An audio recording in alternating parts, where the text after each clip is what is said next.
Right, welcome to Retire Japan Chat, where I basically chat about whatever comes to mind, and hopefully you come along for the ride.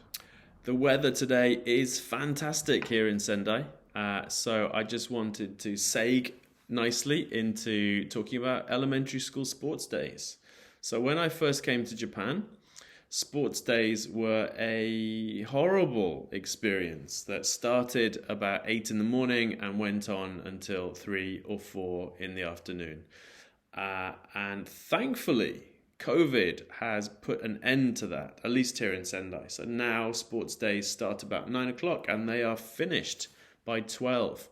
Much more civilized. So no more messing around trying to make a beautiful packed lunch that other parents will look at. No more trying to find a spot for your blue sheet.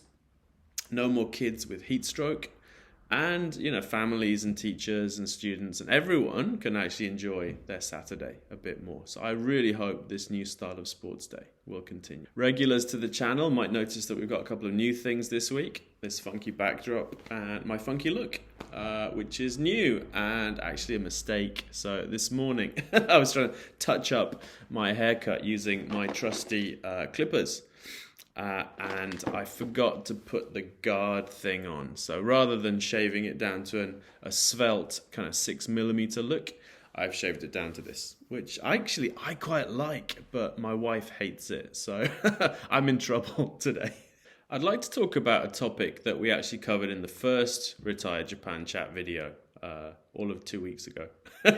And that is the weak yen, weak markets thing. So this is something that is affecting everyone who is trying to invest at the moment. So weak markets are fantastic when you're investing. You're getting basically everything at a discount. It's cheap. And you're actually increasing your chances of having good returns in the future if you buy things when the price drops. Now, unfortunately, for those of us who live in Japan and earn in yen, the weak yen is basically cancelling this out. So the markets are going down, the yen's gone down as well. It's basically the same as it was before. So very, very frustrating. And it's very difficult to know what to do because we've got all these predictions that, the yen is going to fall further towards the end of the year, down to maybe 140 to the dollar, 150 to the dollar. And we've also got these predictions of, the bear market continuing, maybe further losses in the stock market. So as ever, we just stick to the usual advice, which is just continue doing whatever you're doing and try not to pay attention too much to these temporary stock market and currency movements.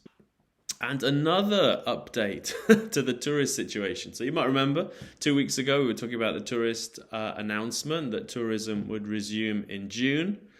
And I was a bit skeptical about that. Well, we now know that Japan is going to accept around 50 tourists from a half a dozen different countries, and they're going to be on tours, and they're going to have a minder, and everything's going to be very, very scripted on those tours. So they're going to go to specific places at specific times and not be allowed to really wander around. And this is basically what I was expecting. And so I guess we'll see that slowly progress throughout the year.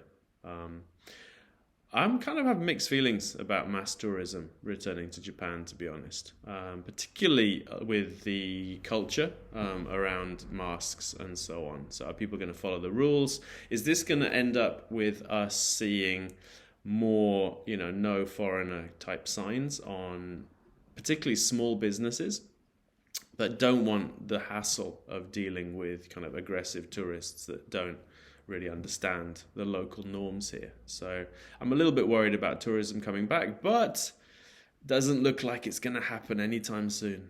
All right, and that is all for this week's Retire Japan Chat. Please subscribe to the channel, give us a like, and check out some of our other videos. And I'll see you in the next video.